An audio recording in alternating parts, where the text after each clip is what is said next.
Hello बच्चों आज हम डिस्कस करने वाले हैं क्लास 10th का टॉपिक प्रतिस्थापन विलोपन विधि। इसके पहले वाली क्लास में मैंने डिस्कस किया था प्रतिस्थापन विधि, और जो प्रतिस्थापन विधि थी आपको बहुत आसानी तरीके से समझ में आ गई थी। और आज हम डिस्कस करने वाले हैं विलोपन विधि। जो ये विलोपन विधि है, जिस तरीके से आपको प्रतिस्थापन विधि समझ में आ गई थी, उसी प्रकार आपको यह विलोपन विधि भी समझ में आ जाएगा। और जो विलोपन का मतलब होता है, विलोपन का बेसिकली मतलब होता है हटा देना, विलुप्त कर देना। तो हम डिस्कस करते हैं आज विलोपन विधि, और बेसिकली हम बात करते हैं यूपी बोर्ड एग्जाम की। तो यूपी बोर्ड एग्जाम में ये कम से कम 4 नंबर का पूछा जाएगा, और इस वीडियो से आपके 4 नंबर पक्के हो जाएंगे। तो हम डिस्कस करते हैं विलोपन विधि। तो विलोपन का मतलब हमने बताया था पहले, क्या होता है, हटा देना या विलुप्त कर देना। बेसिकली हम विलोपन विधि से यहाँ पर हम 2 चर वाले रैखिक समीकरण युग्म को हल करेंगे। यहाँ पर जो पहला चर है वो है x, और जो दूसरा चर है वो क्या है, y है। तो हम क्या करते हैं, इस क्वेश्चन के माध्यम से विलोपन विधि को क्या करते हैं, हल करते हैं। तो x प्लस वाई बराबर 5, इसको हम बेसिकली मान लेते हैं पहला समीकरण। ये मान लेते हैं क्या है, पहला समीकरण है। 2x माइनस 3y बराबर 4, इसको मान लेते हैं समीकरण क्या है, दूसरा है। अब हमको विलोपन में करना क्या होता है, विलोपन में हमको ये करना होता है, या तो हम x को हटा दें या तो हम y को हटा दें। कहने का मतलब है कि हमको एक पद को क्या करना है, विलुप्त कर देना है, गायब कर देना है। अब इसके लिए हमको क्या करना है, तो इसके लिए हमको करना है या तो हम x वाले वेरिएबल का क्या कर ले, कोफिशिएंट मतलब होता है गुणांक, या तो हम x के गुणांक को बराबर कर लें या हम y के गुणांक को बराबर कर लें।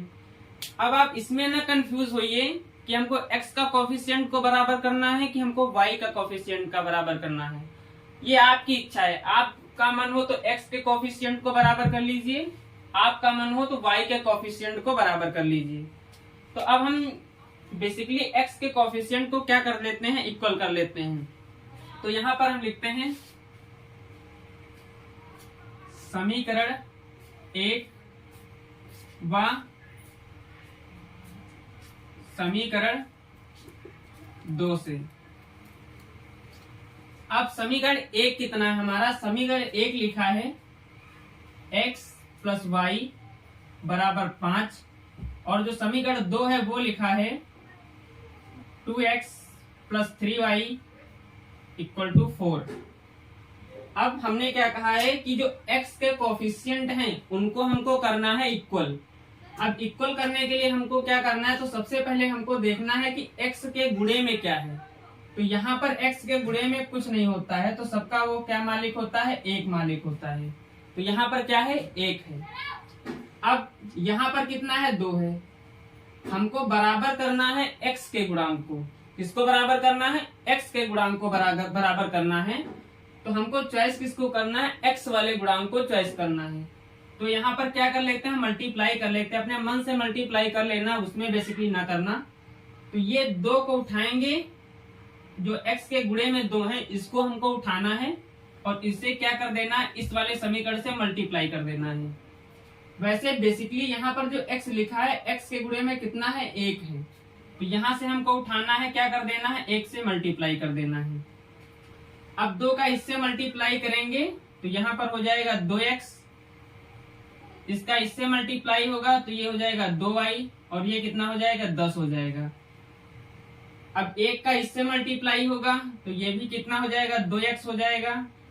ये कितना हो जाएगा, 3y, और 4 से होगा तो 4 हो जाएगा। अब हम जो सोच रहे थे, जो हमको लाना था वो हम ले आए हैं। हमको बराबर करना था x के गुणांक को, और हमने x के दोनों गुणांक को क्या कर लिया है, बराबर कर लिया है। और हमने विलोपन में आपको पहले ही बता रखा था कि विलोपन का मतलब क्या होता है। विलोपन का मतलब होता है गायब कर देना। यहाँ पर 2 पद हैं, 2 वेरिएबल हैं, 2 वेरिएबल में से हमको क्या करना है, किसी एक वेरिएबल को हमको क्या कर देना है, गायब कर देना है। यहाँ पर हमने जिसको क्या किया है, बराबर किया है, हमको उस वाले वेरिएबल को क्या कर देना है, गायब कर देना है। अब गायब करेंगे कैसे, तो आप बताइए, क्या हम जोड़ के गायब कर सकते हैं? बेसिकली ये संभव नहीं है। अगर जोड़ेंगे तो ये भी प्लस का है, ये भी प्लस का है, जुड़ के बन जाएंगे 4x।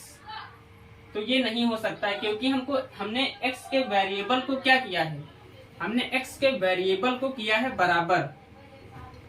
हमने जिसको किया है बराबर, अब उसी को हमको क्या है, हटाना है। और उसको हटाने के लिए हम क्या करेंगे, जो हमने समीकरण बनाया है, इस समीकरण को पड़ेगा हमको घटाना, तो हम क्या कर देंगे, घटा देंगे। अब जब घटाएंगे तो ये प्लस का था, घटाने पे कितना हो जाएगा, माइनस का हो जाएगा। ये भी प्लस का है, घटाने पर कितना हो जाएगा, माइनस का हो जाएगा। ये भी प्लस का है, घटाने पर कितना हो जाएगा, माइनस का हो जाएगा।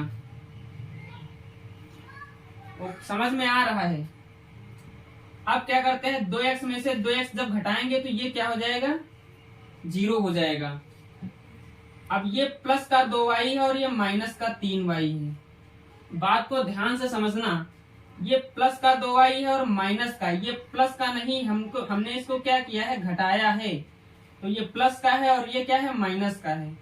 जब चिन्ह क्या होते हैं, विपरीत होते हैं, अलग अलग होते हैं, एक प्लस का हो और दूसरा क्या हो, माइनस का हो। समझ लेते हैं, अगर जो एक चिन्ह हमारा प्लस का हो और दूसरा क्या हो, हमारा चिन्ह माइनस का हो, जब प्लस और माइनस को ऐड किया जाता है तो बेसिकली वो हो जाते हैं किसके, माइनस के हो जाते हैं। और जो संख्या बड़ी होती है, हमको उसी का क्या लगाना होता है, चिन्ह लगाना होता है, मार्क लगाना होता है। तो यहाँ पर लिखा है प्लस का 2y, यहाँ पर लिखा है माइनस का 2y, दोनों जाएंगे घट। अब जब दोनों घट जाएंगे तो यहाँ पर क्या बचेगा, बेसिकली y बचेगा। अब y प्लस का होगा कि माइनस का होगा, तो जो संख्या बड़ी होगी उसका होगा y, तो यहाँ पर चिन्ह लगेगा माइनस का। बेसिकली सेम काम वही हम यहाँ पर भी हमको करना है। यहाँ पर जो 10 है ये भी प्लस के हैं और जो 4 है ये भी क्या है, प्लस का है, सॉरी माइनस का है। तो दोनों के साइन जो है विपरीत हैं। जब साइन क्या होंगे, विपरीत होंगे, तो ये जाएंगे घट। और घटाने पर 10 में से 4 जाएंगे तो कितना बचेगा, 6, और बीच में किसका साइन था, बराबर का साइन था। तो यहाँ से अब क्या निकल के आएगा, y का मान कैलकुलेट होके आएगा। अब कितना आएगा, तो यहाँ से y का मान निकल के आएगा माइनस का 6। y का मान कितना निकल के आएगा, माइनस का 6 निकल के आएगा। हमने इन समीकरण का यूज करके हमने y की वैल्यू को क्या कर लिया है, कैलकुलेट कर लिया है। और y का मान हमने कितना निकाल लिया है, माइनस का 6 निकाल लिया है। मैं उम्मीद करता हूं कि मैंने जो आपको ये y का मान कैलकुलेट करके बताया है आपको समझ में आ गया होगा।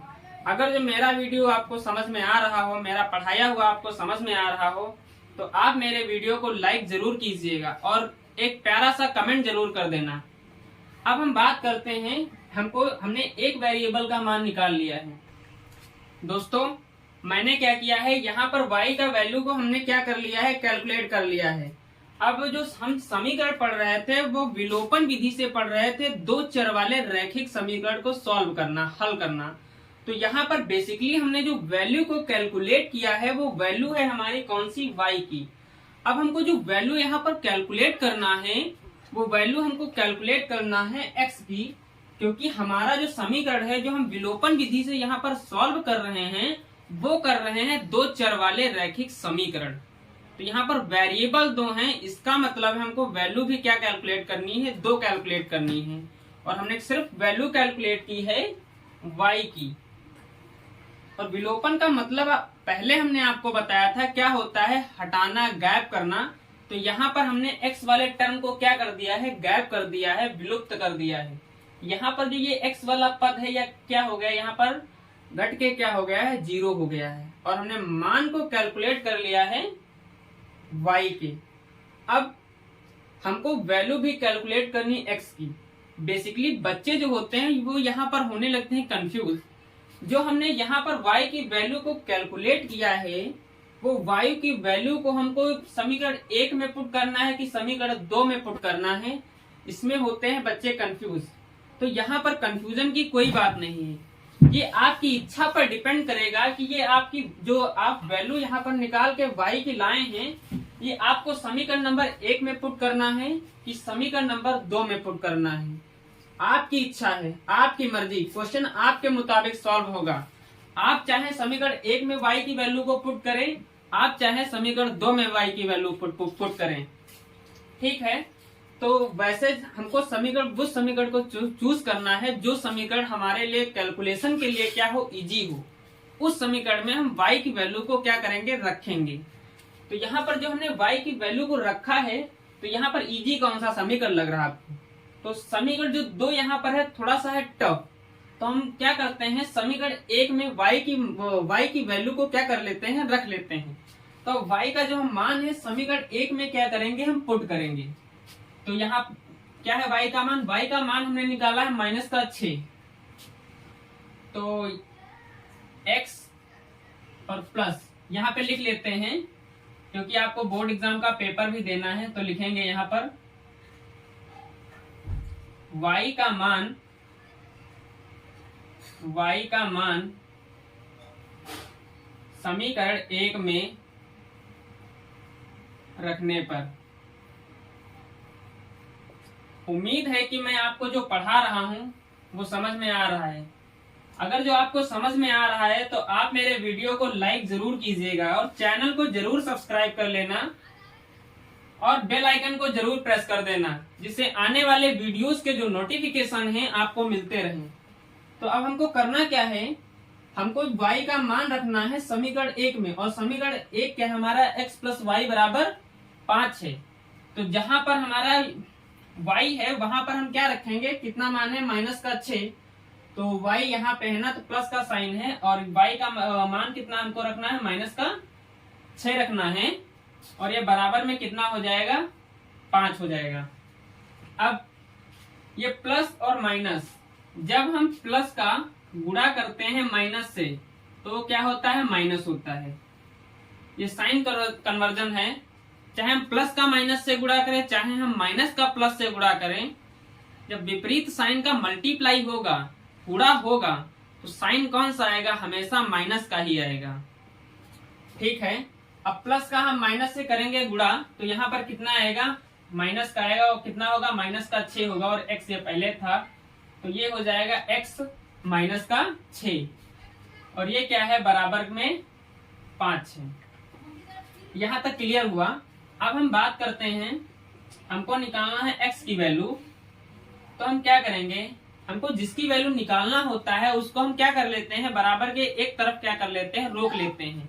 तो हम x को लेंगे रोक, तो हमने x को लिया रोक। अब क्या करना है, जो ये माइनस का हमारा 6 निकल आया है, इस माइनस के 6 को जब बराबर के इस तरफ ले जाएंगे तो ये किस में बन जाएगा, प्लस में बन जाएगा। तो ये प्लस का 5, और जब उधर जाएगा माइनस का 6, तो कितना हो जाएगा, प्लस का 6 हो जाएगा। तो यहाँ से x का वैल्यू जो निकल के आएगी, कितनी आएगी, 11 आएगी। यहाँ पर x की वैल्यू कितनी आएगी, 11 आएगी। ये बराबर नहीं है, ये -6 है। दोस्तों, मैंने यहाँ पर विलोपन विधि से x की वैल्यू को भी कैलकुलेट कर लिया है और y की भी वैल्यू को कैलकुलेट कर लिया है। अगर जो आपको क्या करना हो, चेक करना हो, तो आप बेसिकली क्या कर सकते हैं, यहाँ पर जो x का मान निकल के आया है 11 और y का मान निकल के जो आया है -6, इन दोनों वैल्यू को उठा के या तो हम समीकरण नंबर 1 में पुट कर लें, तो यहाँ पर x का मान रखेंगे, y का मान रखेंगे, तो ये बराबर आ जाएगा 5 के। तो मतलब जो हमने x और y की वैल्यू को कैलकुलेट किया है वो क्या है, सही है। या हम समीकरण नंबर 2 में रख ले, जहां पे x लिखा वहां पर x की वैल्यू को रखना है, जहां पर y लिखा है वहां पर y की वैल्यू को रखना है। अगर इन वैल्यू को पुट करते हैं तो जो यहाँ पे ये इधर का मान जो होगा, इधर के मान के क्या होगा, बराबर होगा। इसका मतलब जो हमने x और y की वैल्यू को क्या किया है, कैलकुलेट किया है, वो क्या है, सही है। तो हमने आज क्या सीखा, हमने सीखा विलोपन विधि से 2 चर वाले रैखिक समीकरण युग्म को कैसे सॉल्व करना है। उम्मीद है कि मैंने जो आपको बताया है विलोपन विधि आपको समझ में क्या हो गया, समझ में आ गया होगा।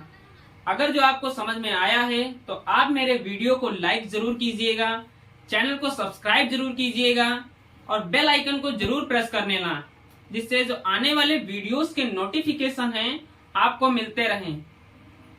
और आप अपने घर में क्या रहें, सुरक्षित रहें। हमारी वीडियो को देखते रहिए। धन्यवाद, थैंक यू।